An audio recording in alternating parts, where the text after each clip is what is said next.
Je vous retrouve aujourd'hui dans cette nouvelle vidéo qui sera un nouveau vlog. Je viens vous parler d'une sortie en jardinerie, de soins et d'achat de plantes. Donc, je commence par le soin des plantes. Alors l'automne est arrivé tardivement, donc j'ai remarqué qu'il y avait pas mal de pousses sur mes plantes, mais depuis une semaine à peu près, le chauffage s'est rallumé automatiquement et je vois déjà qu'il y a quelques petits dégâts sur mes plantes. Alors ici j'inspectais mon Calathea makoyana, je voyais qu'avec quelques petits dégâts, vous voyez, hein, j'inspecte, je regarde sur chaque feuille et en fait je me suis rendu compte que ça n'avait rien à voir avec le radiateur qui s'allumait. Je pense qu'il y a, je suis sûre, j'ai vu qu'il y avait des cochenilles sur cette makoyana.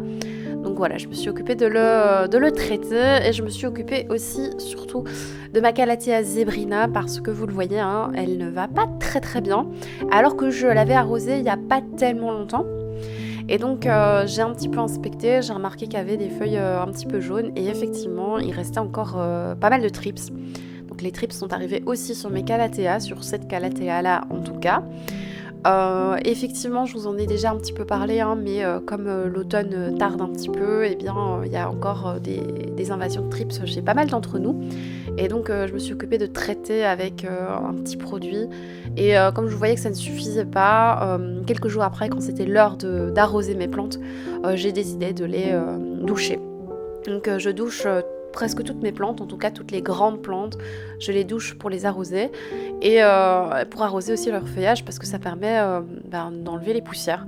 Donc c'est une manière de gagner du temps, hein, pour le dépoussiérage notamment, j'ai pas toujours le temps de faire. Donc là j'ai vraiment arrosé toutes mes plantes, ma Dottie aussi vous voyez, qui elle aussi a quelques cochenilles. La feuille que vous voyez qui pend, elle est remontée dès qu'elle a été arrosée.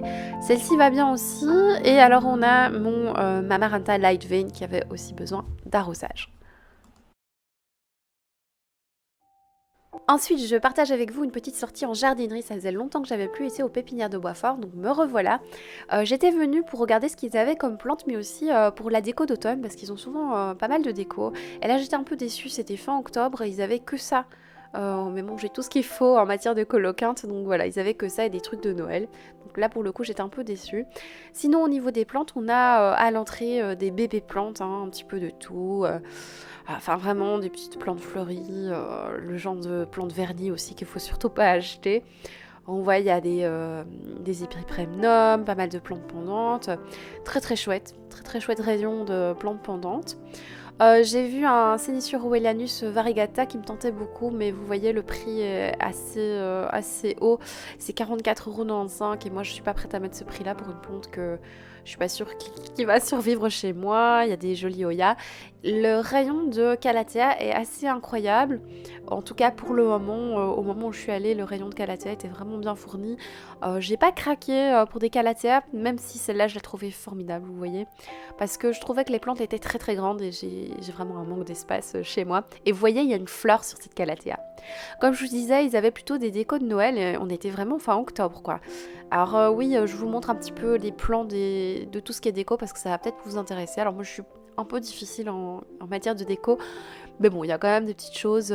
Ici c'est des trucs un petit peu kitsch, c'est vraiment pas dans mes goûts, mais je sais que ça peut plaire à certains, certaines. Pas mal de plantes pendantes, je vois un beau sedum burrito là qui me tente bien. Voilà, de succulentes que j'aurais bien envie d'acheter, mais c'est vraiment pas le moment pour le coup. Ensuite, on a un petit rayon de cactus très très mignon. J'en avais déjà acheté plusieurs dans cette pépinière et ils ont bien grandi à la vitesse d'un cactus, hein, bien évidemment. Il y a des jolis Dieffenbachia et Aglaonema, notamment, vous voyez en bas une rouge là que je trouve très jolie. Des jolies feuilles, j'aime beaucoup. Mais il faut vraiment, je trouve qu'il faut de la place. Et alors un joli papyrus ici. J'ai pas de papyrus chez moi parce que je sais pas trop comment m'en occuper. Et puis il y a le rayon avec toutes les petites plantes, vous voyez. Notamment, alors toutes des plantes assez communes pour le coup dans cette jardinerie. Mais je suis tombée sur cette Omalomena Lemon Lime qui est magnifique. Alors j'ai pas craqué. Mais c'est vrai que je la trouve magnifique. Enfin, vous savez, mon amour pour les Omalomena et celle-là, elle est vraiment, vous voyez, hein, elle est superbe. On a aussi ce petit Peperomia que j'aime bien chez les autres, mais j'en ai déjà eu une comme ça au début de ma collection. ça n'avait pas été tellement bien. Donc je préfère la regarder chez les autres plutôt que la voir pour moi. Et celle-ci aussi, je crois que ça doit être une petite fougère ou je sais plus ce que c'est exactement. Mais c'est le genre de truc qui demande beaucoup d'humidité, donc plutôt dans une salle de bain. Alors ils ont beaucoup de pots et notamment pas mal de pots à si bon marché. Donc ça c'est vraiment un bon plan. J'aime bien les pots en osier comme ça, les pots un peu en paille, je trouve ça vraiment très joli. Encore quelques plantes, notamment un Epipremnum, le Global Green. Alors je l'ai déjà celui-là, mais sachez que bon, voilà, il y en avait pas mal, il venait d'arriver, donc chouette. Encore de la déco, là j'ai vu qu'il y avait quand même un tout petit peu de déco d'automne, mais c'est vraiment pas mon style. Moi j'aime bien les trucs un peu raffinés, enfin raffinés, on va pas exagérer, mais un peu en bois, et là c'est un petit peu en plastique. J'aime bien quand c'est des matières un peu plus nobles. Je suis un peu difficile, hein, vous l'aurez compris, en matière de déco. Petite tasse, il y a pas mal de tout ce qui est matériel pour la cuisine, je n'arrive plus à trouver le mot, mais vous avez compris. Et de nouveau des pots, ceux-là j'en avais déjà acheté. Je les trouve vraiment jolis, ils font une promotion sur les pots. Et alors, grande révélation, qu'est-ce que j'ai trouvé, moi, à la jardinière de Boisfort? J'ai trouvé du pont. Et donc, je vous en parle tout de suite. Alors j'ai acheté ce sachet de 6 litres de pont, c'est un substrat minéral qui contient donc des pierres minérales et qui contient également de l'engrais. Donc je viens utiliser ça à la place du terreau sur pas mal de mes plantes, ça a de nombreux avantages. À chaque fois quand je vous parle du pont en vidéo, j'écris toujours en barre d'informations la manière dont je l'utilise parce qu'à chaque fois vous avez des questions et donc n'hésitez pas à aller voir en barre d'infos parce que je vous mets à chaque fois un lien avec les explications ainsi que mes explications de la manière dont je l'utilise. Donc n'hésitez pas à aller voir. Je vous mets également des liens de personnes qui en ont parlé, notamment Marjorie, Ava, parce que c'est pas forcément le but de cette vidéo-ci.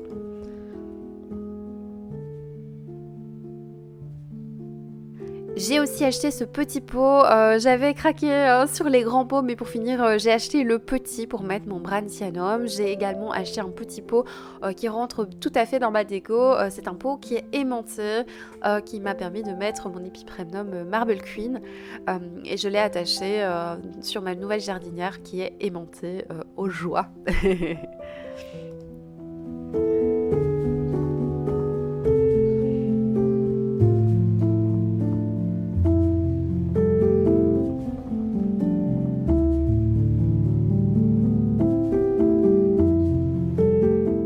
Ensuite, je me suis occupée du rempotage d'une alocasia qui était en perlite vermiculite et un petit peu à l'étroit depuis un petit moment. Donc j'ai transformé un pot de yaourt végétal en petit pot à plantes pour qu'elle ait un pot un peu plus grand que celui qu'elle avait auparavant.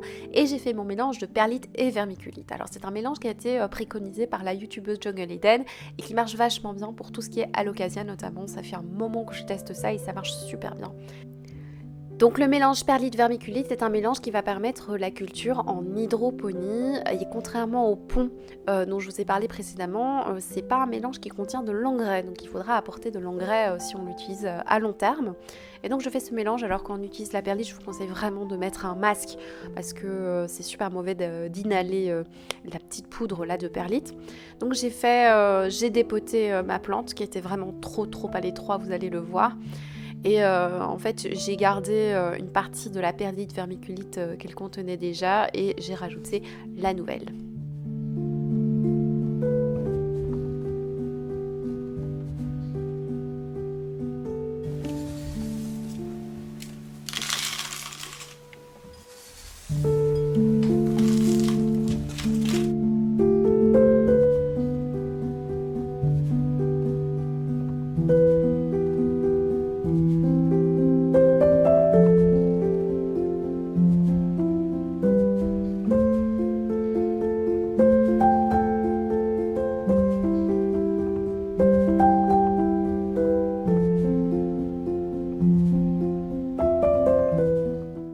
Ensuite, je m'occupe de vérifier si mes dernières boutures ont besoin ou non d'être rempotées. Je remarque que mon Rhaphidophora oncangensis est désormais bien prêt à être envoyé par la poste à sa destinataire.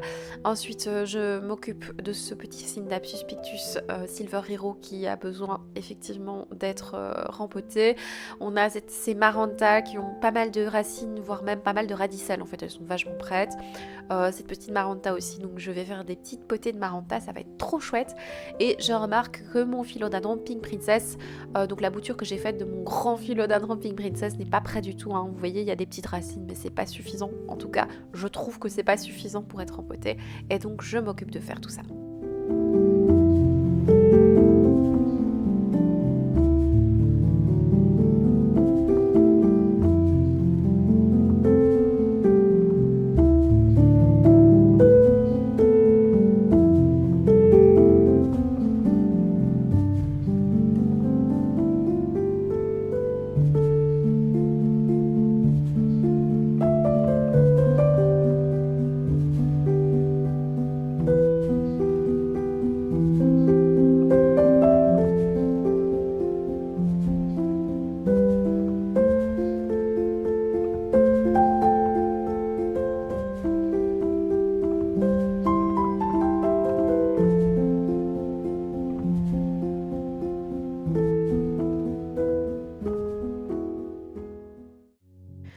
voici le résultat de ma petite alocasia en perlite vermiculite. Je l'avais arrosée, j'ai oublié de vous le dire je pense, mais voilà, je l'avais bien arrosée et je la fais tremper dans un tiers d'eau.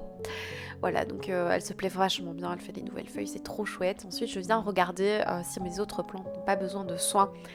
Notamment le Gloriosum là qui va plutôt bien en ce moment, je suis super contente. Je vais rajouter un petit peu de terre parce que je trouvais qu'elle était un petit peu à l'étroit.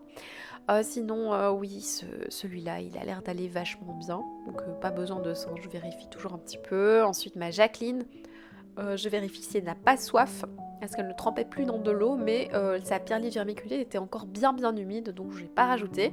Je remarque que mon Pilea peperomoides va plutôt bien, surtout dans son joli petit pot que j'ai reçu récemment d'une amie et que j'aime beaucoup, qui va super bien.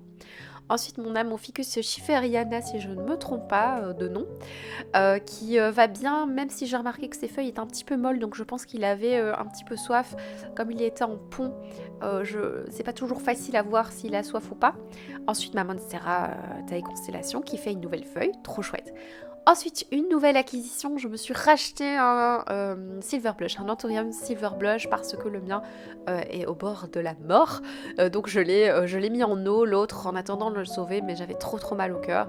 Donc j'en ai acheté un petit nouveau, et j'ai aussi remarqué qu'il y avait une nouvelle pousse sur mon Philodendron Gloriosum Dark Form.